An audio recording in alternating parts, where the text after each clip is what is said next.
بسم اللہ الرحمن الرحیم۔ السلام علیکم۔ تاریخ میں ایسی گنہگار عورتیں گزری ہیں کہ جن کے بارے میں اللہ تعالیٰ نے اپنی کتاب میں بھی ذکر کیا ہے۔ یہ عورتیں نہ صرف انسانوں کی گمراہی کا باعث بنیں بلکہ اللہ پاک کے انبیاء کرام کو قتل کرانے میں بھی پیش رہیں۔ نمبر 1، حضرت نوح علیہ السلام کی بیوی۔ اردن اور اسرائیل کی سرحدوں پر، جہاں آج ڈیڈ سی نمکین پانی کی جھیل موجود ہے، نمک سے بھری اس جھیل میں آج زندگی کا کوئی نام و نشان موجود نہیں تھا۔ تاہم آج سے ہزاروں سال پہلے انتہائی زرخیز علاقہ تھا جہاں سدوم اور عمورہ نامی شہر آباد تھا، جس پر اللہ پاک نے حضرت لوط علیہ السلام کو نبی بنا کر بھیجا۔ اس قوم کا گناہ بہت بڑا تھا، ایسا گناہ جو اس سے پہلے قوموں میں سے کسی نے نہ کیا تھا۔ اس قوم کے مرد مردوں کے ساتھ اور عورتیں عورتوں کے ساتھ بدکاری کیا کرتے تھے۔ حضرت لوط علیہ السلام کی بیوی، جس کا نام وائلہ تھا، وہ بظاہر تو حضرت لوط علیہ السلام کی بیوی تھی، لیکن وہ اندر سے کافر تھی۔ وہ اپنی قوم کا ساتھ دیتی تھی۔ اس بیوی کے لیے اور کیا بد نصیبی ہو سکتی ہے کہ وہ عورت ساری زندگی ایک نبی کے ساتھ رہتے ہوئے بھی اللہ کے حکم کی نافرمان رہی۔ جب حضرت لوط علیہ السلام کی قوم نے آپ علیہ السلام کی باتوں کو ماننے سے انکار کیا تو اللہ کے 2 فرشتے نوجوانوں کی صورت میں اس بستی پر ظاہر ہوئے جو حضرت لوط علیہ السلام کے گھر میں قیام پذیر ہو گئے۔ حضرت لوط علیہ السلام کی بیوی، جو اپنی قوم سے سدوم کے ساتھ ملی ہوئی تھی، اس نے جا کر اپنی قوم کے لوگوں کو ان نوجوانوں کے بارے میں خبر دی۔ ان لوگوں نے حضرت لوط کے گھر کو چاروں طرف سے گھیر لیا۔ اس پر فرشتوں نے حضرت لوط علیہ السلام کو اس قوم پر عذاب لانے کی خبر سے آگاہ کیا اور آپ کو حکم دیا کہ آپ اپنے گھر والوں کو لے کر یہاں سے نکل جائیں۔ حضرت لوط ابھی راستے میں ہی تھے کہ ان لوگوں پر اللہ کی طرف سے پتھروں کی بارش ہو گئی۔ حضرت لوط علیہ السلام کی بیوی، جو اپنی قوم کا ساتھ دیتی تھی، وہ بھی اپنی قوم کے ساتھ تباہ و برباد ہو گئی۔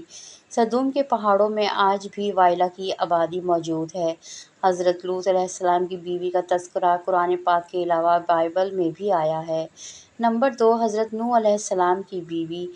حضرت نوح علیہ السلام کی بیوی قوم نوح شرک جیسے گناہ میں مبتلا ہو چکی تھی۔ اس قوم کے لوگوں نے اپنے سرداروں اور نیک لوگوں کے بت بنائے، ان کی عبادت اور پوجا شروع کی۔ اللہ نے حضرت نوح علیہ السلام کو اس قوم پر معبوس فرمایا اور قوم اتنی ظالم و نافرمان تھی۔ اس قوم کے لوگ آپ علیہ السلام کے گھر داخل ہو کر آپ پر ظلم کرتے اور آپ کو بے یار و مددگار چھوڑ جاتے۔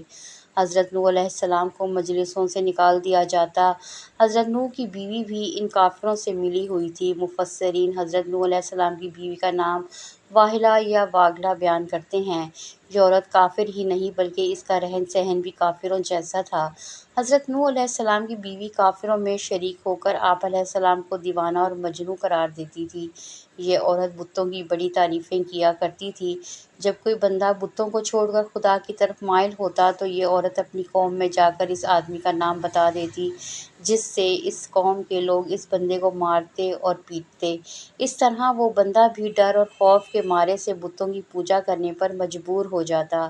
وائلہ نامی اس عورت نے حضرت نوح علیہ السلام کے ایک بیٹے یام کو بھی کفر میں مبتلا کر دیا تھا، لہٰذا آپ کا یہ بیٹا بھی ماں کی طرح کافروں سے کر آپ علیہ السلام کی مخالفت کیا کرتا۔ اللہ پاک نے اس عورت کی بدبختی قرآن پاک میں بیان کی ہے۔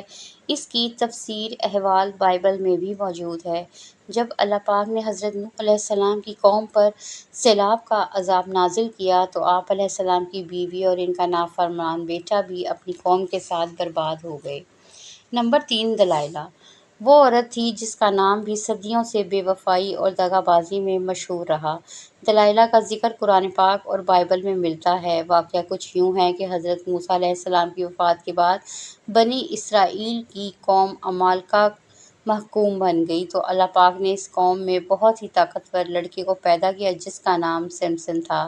سمسن اس قدر طاقتور تھا کہ اکیلا ہی کئی ہزار بندوں کا مقابلہ کر لیتا تھا۔ قوم بنی اسرائیل نے اس بندے کی صلاحیتوں اور بہادری کو دیکھتے ہوئے سمسن کو اپنے قاضی کے عہدے پر فائز کر دیا اور اس کی طاقت کے ذریعے قوم عمالقہ پر فتح حاصل کرنے کی کوششوں میں لگ گئے۔ دوسری طرف قوم عمالقہ کا سمسن کی طاقت پر قابو نہ پا سکی۔ انہوں نے اپنی قوم کی ایک لڑکی جس کا نام دلائلہ تھا، اس کو سمسن کی بہادری اور اس کی صلاحیتوں کا راز دریافت کرنے کے لیے سمسن کے پاس بھیج دیا۔ سمسن اس لڑکی کو دیکھ کر پاگل ہو گیا اور اس کی محبت میں دیوانہ ہو گیا۔ اس نے اس لڑکی کو اپنی صلاحیتوں کے سب راز بتا دیے۔ سمسن نے کہا کہ اس کی طاقت کا راز اس کے لمبے بال ہیں۔ ایک دن موقع پاتے ہی دلائلہ نے سمسن کے لمبے بال کاٹ دیے۔ اسی رات قوم عمالقہ نے سمسن پر حملہ کیا اور اس کو گرفتار کر لیا۔ جب ایک دن قوم عمالقہ سمسن کو گرفتار کر کے جشن منا رہی تھی تو سمسن نے اللہ سے دعا کی کہ اے اللہ مجھے معاف فرما دے۔ اللہ پاک نے سمسن کی دعا قبول کرتے ہوئے اس کی تمام طاقت واپس لوٹا دی۔ جس ستون کے ساتھ سمسن کو باندھا گیا تھا، سمسن نے اس ستون کو اپنی طرف کھینچا تو سارے کا سارا محل زمین پر گر گیا، جس کے نتیجے میں دلائلہ اور قوم عمالقہ کے بے شمار لوگ موت کے گھاٹ اتر گئے۔ نمبر 4، جائزبیل لبنان کے بادشاہ کی بت پرست بیٹی تھی جس کی شادی قوم بنی اسرائیل کے بادشاہ اخیب سے ہوئی۔ جائزبیل نے نہ صرف اخیب کو نہ صرف بت کی پوجا پر لگایا بلکہ تمام ریاست میں ایک خدا کو ماننے کی بجائے بے شمار بت بنا دیے تاکہ لوگ ان کی پوجا کرتے ہوئے گمراہی سے باہر ہی نہ نکلیں۔ ایک دن قوم کے نیک بندے یرمیاہ علیہ السلام نے جائزبیل اور اس کے شوہر کو کہا کہ تم سب لوگ بت کی پوجا کرنے کی بجائے ایک خدا کی عبادت کیا کرو، اس میں ہی تمہاری بھلائی ہے۔ اس ظالم عورت نے نیزے کا اتنا شدید وار کیا جس کی وجہ سے وہ آدمی شدید زخمی ہو گیا اور شہید ہو گیا۔ حضرت یرمیاہ علیہ السلام نے اس عورت کو بددعا دی کہ بہت ہی جلد تیرے حسین و جمیل بدن کو کتے نوچ نوچ کر کھا جائیں گے۔ اس کے بعد اللہ نے اس قوم پر حضرت الیاس علیہ السلام کو بھیجا، تاہم یہ ملکہ ایمان لانے کی بجائے آپ علیہ السلام کو بھی مارنے کے لیے تیار ہو گئی۔ پھر ایک دن حضرت یرمیاہ علیہ السلام کی بددعا رنگ لائی اور ملک اسرائیل پر سرحدوں کے قبائل وحشیوں نے حملہ کر دیا۔ ان لوگوں نے ملکہ جائزابیل کو زخمی حالت میں سڑک پر پھینک دیا تھا، یہاں تک کہ بہت سے جنگلی کتے جائزابیل کے ارد گرد جمع ہو گئے اور کتوں نے اس لاش کو نوچ نوچ کر کھا لیا۔ نمبر 5، عطالیہ عطالیہ حضرت الیاس کے دور سے تعلق رکھنے والی جائزابیل کی بیٹی تھی جس کا نام عطالیہ تھا۔ یہ لڑکی بھی اپنی ماں کی طرح بہت ہی حسین و جمیل تھی۔ یہ کافر تھی۔ اس کی شادی یہودا کے بادشاہ یہورام سے ہوئی تھی۔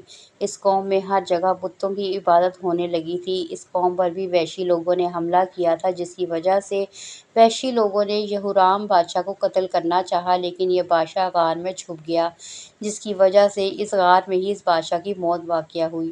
جب وحشی ملکہ عطالیہ اور اس کی بیٹی اغزالیہ کو اپنے ساتھ لے گئے تو ان ماں بیٹی کو بہت ہی ذلیل کرنے کے بعد آزاد کر دیا۔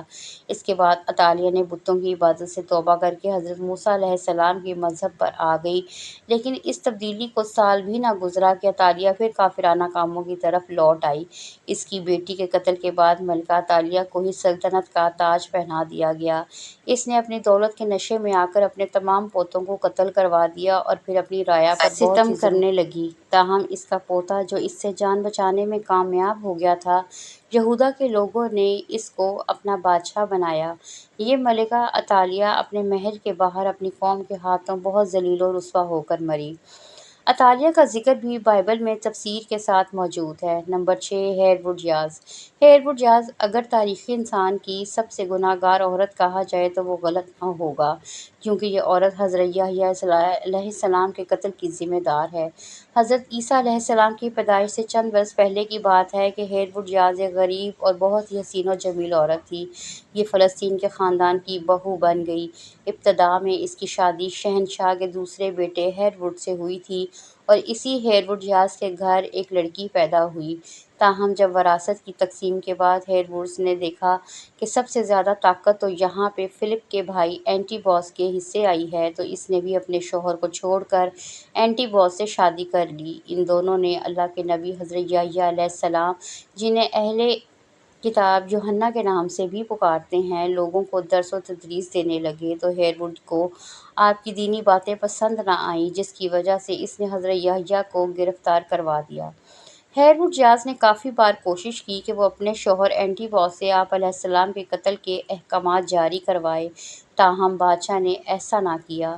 ہیرود یاز کی بیٹی سلومی اب جوان ہو چکی تھی۔ جب اس نے حضرت یحییٰ کی معصومیت اور نور کو دیکھا تو آپ علیہ السلام پر فدا ہو گئی۔ اس نے آپ علیہ السلام کو گناہ کی دعوت دی، لیکن آپ علیہ السلام نے اس کی طرف آنکھ اٹھا کر بھی نہ دیکھا۔ اب یہ دونوں ماں اور بیٹیاں حضرت یحییٰ علیہ السلام کے خون کی پیاسی ہو گئیں۔ ایک دن بادشاہ اینٹیباس کے سامنے سلومی نے بیہودہ ڈانس کیا۔ رقص کرتے ہوئے اس نے اپنے جسم کے سارے کپڑے اتار ڈالے۔ اسی رقص میں بادشاہ نے بہت دلچسپی لی اور اس کو سلومی کا یہ رقص بہت پسند آیا کہ اس نے سلومی سے کہا کہ تم کیا مانگنا چاہتی ہو، میں تمہیں ضرور حاصل کیے دیتا ہوں۔ شہزادی سلومی کہنے لگی، میں چاہتی ہوں کہ تم یحییٰ کو قتل کر دو۔ بادشاہ جو کہ بھرے محل میں سلومی سے وعدہ کر چکا تھا، اس نے حضرت یحییٰ کو شہید کر دیا۔ اس طرح سے سلومی اور اس کی ماں اس گناہ میں بھی شامل ہوئیں۔ نمبر 7، ام جمیل۔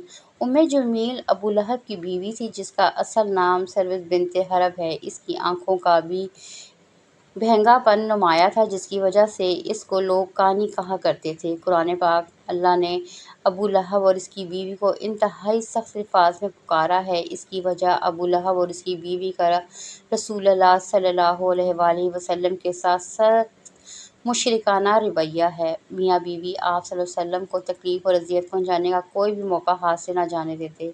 روایت کے مطابق رسول اللہ کی راہ میں کانٹے بھی بچھایا کرتی تھی۔ جب سورہ لہب نازل ہوئی تو ابو لہب کی بیوی غصے سے بے قابو ہو گئی اور بہت ہی بڑا پتھر اٹھا کر مکہ میں آپ صلی اللہ علیہ وآلہ وسلم کی تلاش میں نکل پڑی۔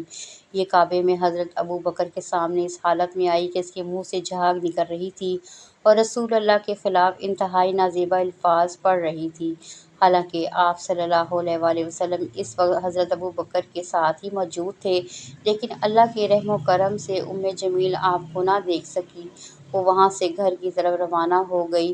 بے شک ام جمیل تاریخ کی بدترین عورتوں میں شامل ہے، کیونکہ اس نے رسول اللہ صلی اللہ علیہ وآلہ وسلم سرور کائنات حضرت محمد صلی اللہ علیہ وسلم کو بے حد تکلیفیں پہنچائیں۔ پیارے دوستو، اگر آپ کو آج کی یہ ویڈیو پسند آئی ہو تو چینل کو سبسکرائب ضرور کریں۔ اللہ حافظ۔